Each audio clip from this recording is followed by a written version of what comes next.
Previously on Bush War. US aid to Savimbi was important in terms of monetary value, was a fraction of what South Africa was giving. In August 1985, UNITA needed all the help it could get. FAPLA launched Operation Second Congress, a pincer movement by two forces aimed at capturing Mavinga. With the aid of South Africa and especially the Air Force, this offensive was stopped by the end of September 85. But FAPLA won control of the town of Quito. 2 years later, they would start from there and again try to cross the Lomba River. Hierdie keer kom dan nou die offensief van alle offensiewe. The mother of all offensives.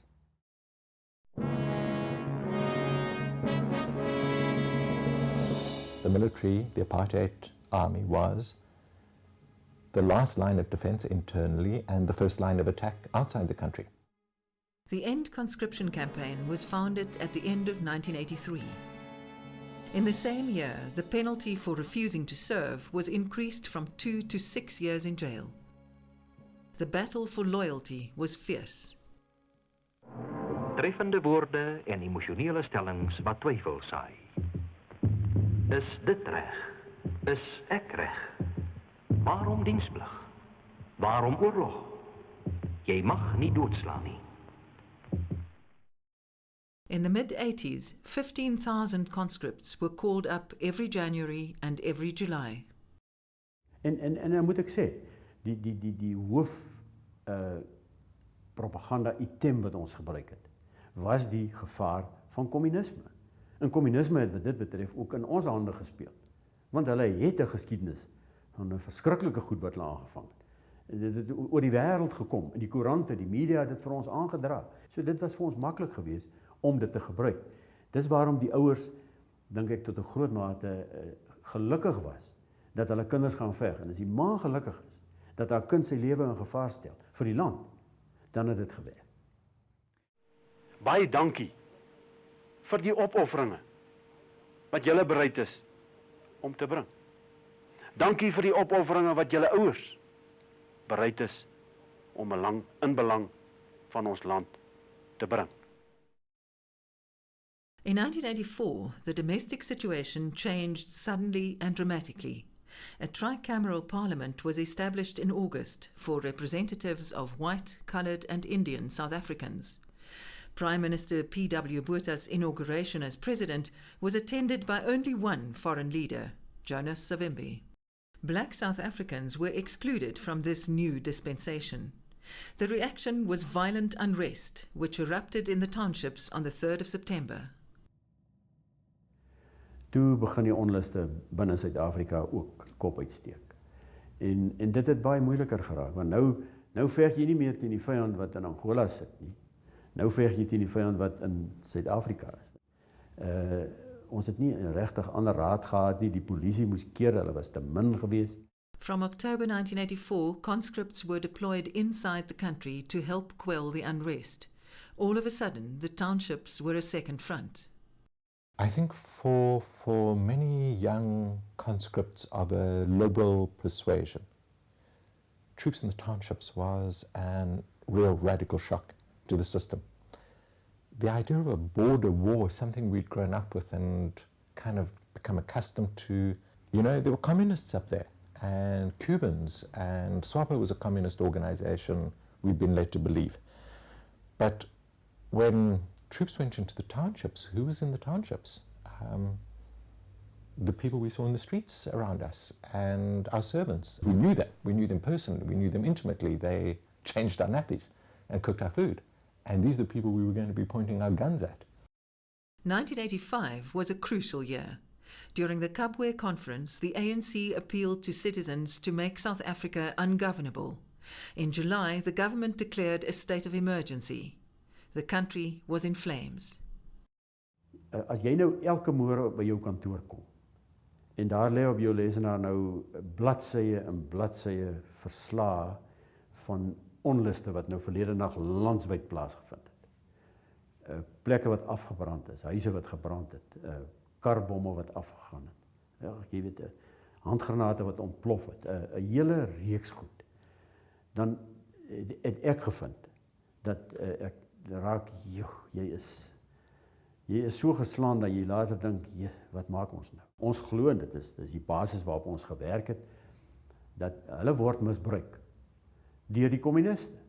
Hulle word ingespan om die kommunistiese doelwit te verwesenlik in Suid-Afrika.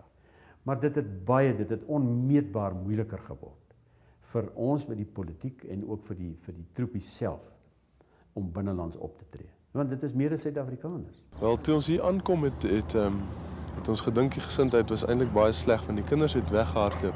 They booed us, they shouted at us, they were chanting. And all of a sudden, the army had come home, or the apartheid army had come home, in a way that was quite different from military service on the border. So this was a huge impetus for ECC, swelled our ranks enormously. Swelled our ranks both in terms of active membership but also passive support. As the wave of resistance against conscription increased, the government acted. Objectors were jailed. ECC organisers faced all kinds of trouble. People were detained across the country, and we were held for 2 weeks. And we had a fire flash, but what they would use in army training to as a mock explosion. So it's this incredibly loud explosion. We had one of those thrown into our house in the middle of the night. It was this terrifyingly loud noise. When I was not actually at home, but while I was living there, a dead cat was nailed to the door. In spite of the pressure, many young men and their families across the country made different choices. More and more conscripts did not turn up for service. Even more found ways to avoid the 3-month camps after the initial 2 years. At this stage, the Defence Force needed every man. More than 30,000 served in the townships in 1985.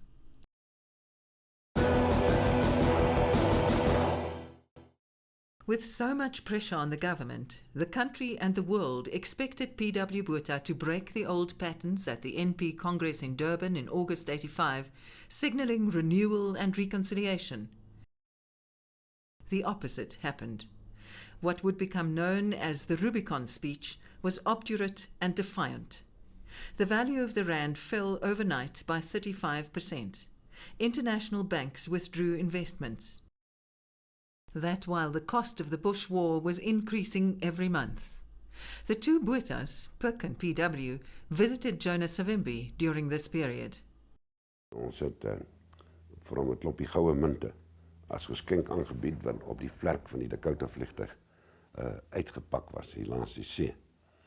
En toe ons terugvlieg daar oor die droë Suidwes alleen, het ek vir hom gesê, meneer, hierdie dorre groot pragtige land kos ons belastingbetalers amper 'n miljard, 1000 miljoen per jaar. Ons sal nie so kan aangaan nie. Ons het hierdie geld nodig in Suid-Afrika. Ons begroting het dit nodig. Dan het hy neigings getoon dat ja, hy stem saam. Ons kan nie vir altyd so aangaan nie.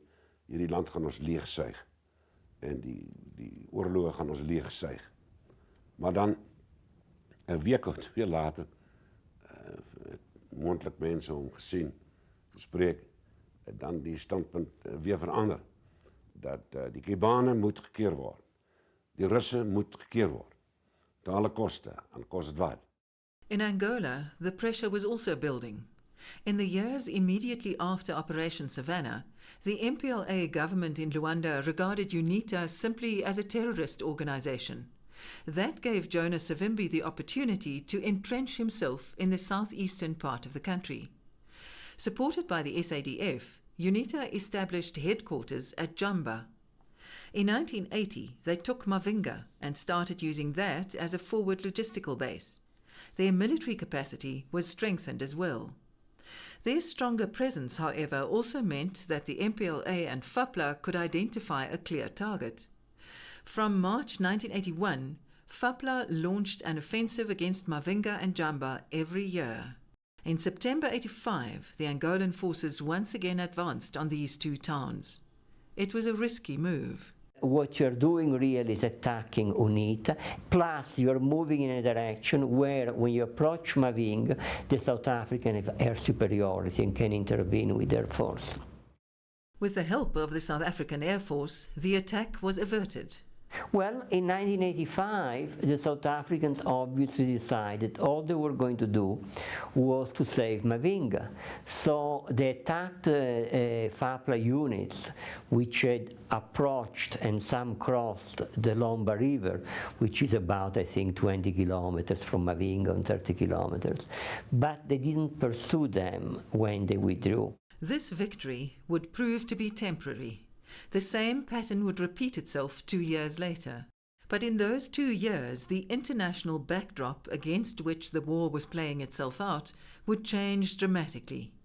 Each side had its own view of the situation in the other country.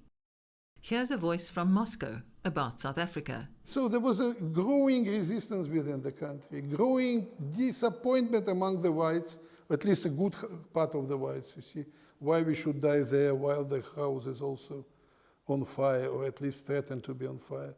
Rusland was baie ernstig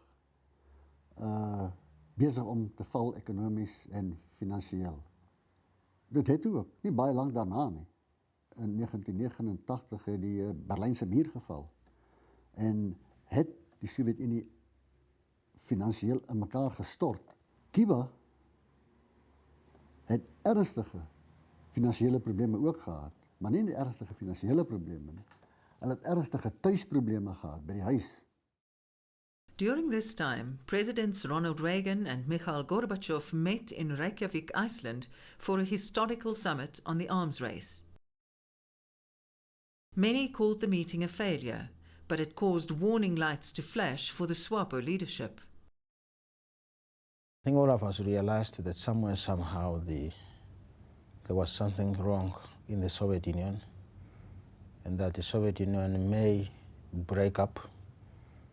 And if it breaks up before Namibia attains its independence, or even before we do something to influence the thinking and the concepts in South Africa itself, to try to abandon the system of apartheid and accommodate the black majority, then surely that will be victory for apartheid. So, what to do? We said, come hell or high waters, this is time to mobilize all our forces, FAPLA, SWAPO, and Cubans, integrated, get out there and sort them out, now and forever. As a result, these forces launched an attack in 1987 with the express aim of finally crushing UNITA. Dit was 'n aanslag, 'n aanmars, 'n offensief van Angolese FAPLA magte met Russiese raadgewers en so meer, en Russiese krijgstuig op Jamba, wat in die verre suidooste van Angola was. Jamba was die hart en siel van UNITA geweest. Dit was Savimbi se kultuursentrum. Sy regering was daar gesetel. South Africa's reaction was equally resolute. Operations Modular, Hooper and Packer were born.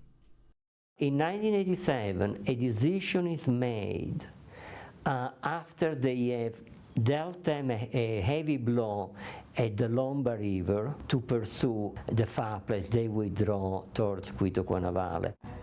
Roland de Vries was one of the commanders.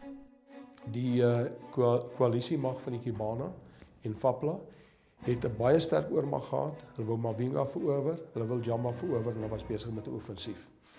Toe begin ons magte betrokke raak by die oorlog en ek dink nie hulle het tred gehou met die vermoë wat ons gehad het om so vinnig te ontplooi en die situasie te eskaleer na vermoë waar ons magte beweeg het om te betrokke raak. I believe that in 87, to some extent just like in 85 in the previous attempt, maybe our people underestimated the scope of future or possible South African intervention. But that very invasion of South Africa, so noticeable, which cannot be hidden, it permitted, in inverted commas, Cubans, or if you want, it created moral right for Cubans, also to cross the line.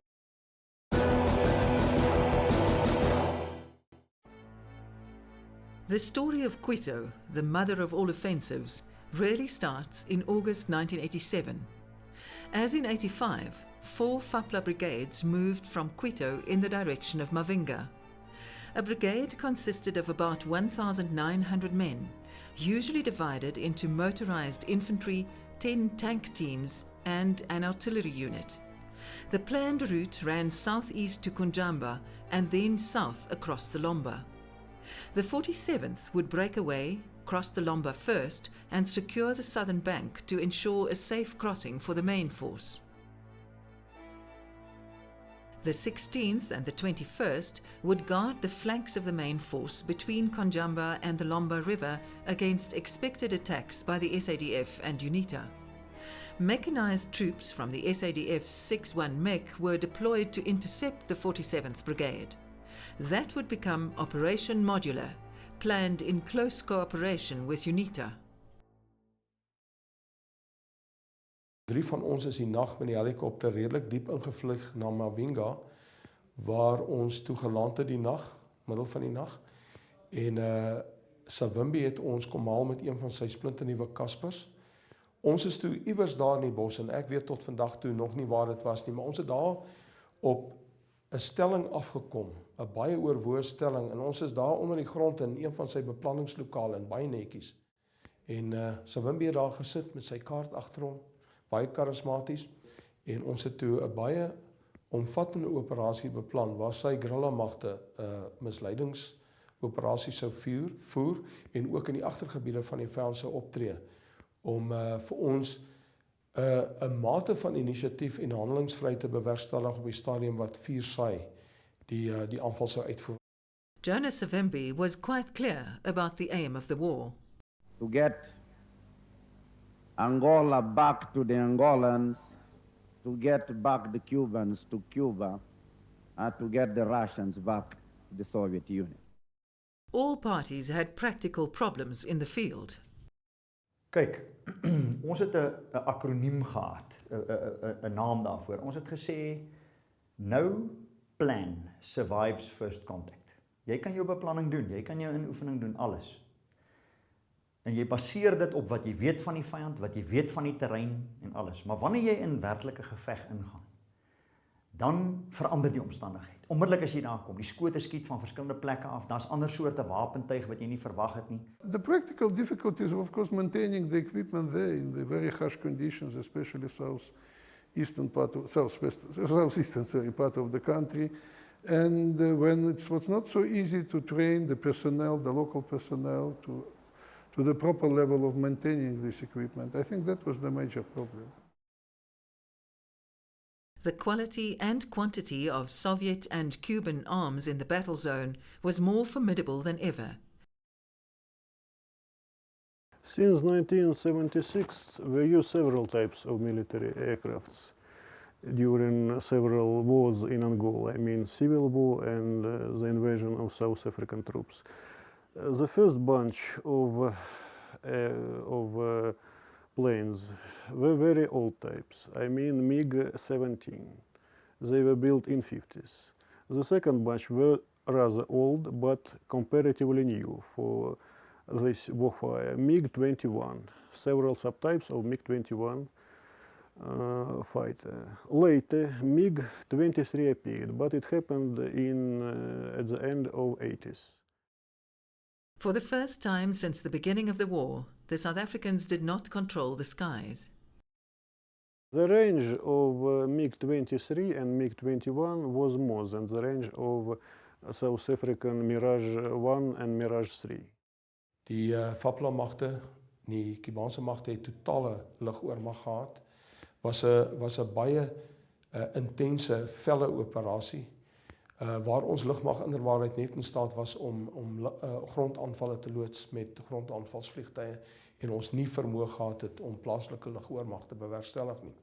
So baie van ons operasies wat ons beplan het, was om in die agtergebiede van die vyand te opereer, waar ons sy lugbewegings kon dophou, maar ook met vuurpyle en met mortiere op sy lughawens kon skiet. The South African Air Force's Mirage F-1s and Buccaneers did 176 bombing raids on enemy targets over a period of 3 months.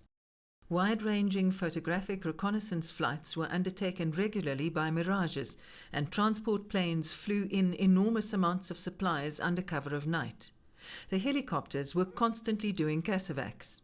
They also served as a bus service for commanders from the brigade administrative area at Mavinga to the front. Soviet T-54 and T-55 tanks appeared in the field during this time, and South Africa responded with their Olifant tank.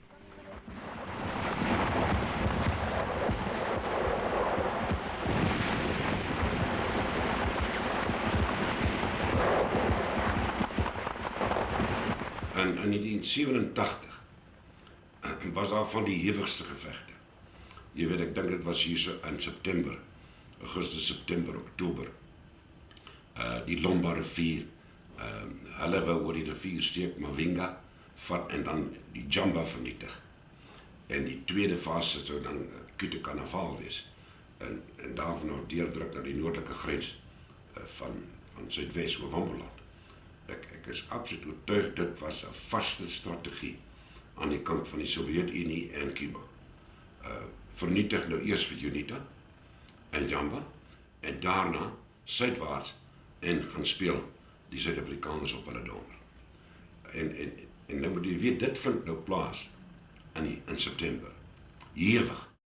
During the same period, Pik Botha was working on complicated negotiations to get different prisoners to their respective homes. Ons moes nou 'n uitruiling doen van 133 prisonniers vanaf Savimbi uit die suide van Angola. Dan moes ons Wynand de Tooy uit Luanda hier kry. Dan moes ons die Fransman uit Ciskei hier kry. En ons moes Klaas de Jong uit Pretoria ook in Maputo kry, want in Maputo was die toneel waar die uitruiling sou plaasvind. Major Wynand de Tooy het vandag tydens 'n nuuskonferensie in Kaapstad die eerste keer sedert sy dramatiese vrylating die sluier gelig oor wat hy deurgemaak het tydens die 27 maande wat hy in 'n Angolese tronk deurgebring het. En dit is gedoen. En ek dink die rede daarvoor was dat ons het daarin geslaag om vir ons teeparty, die party met wie ons oorlog maak, te sê, alright, ons skiet mekaar, ons hou nie van mekaar, maar kom ons konsentreer vir 'n verandering op een stap waaruit ons almal voordeel kan kry. Next up on Bush War, Cuito Carnaval.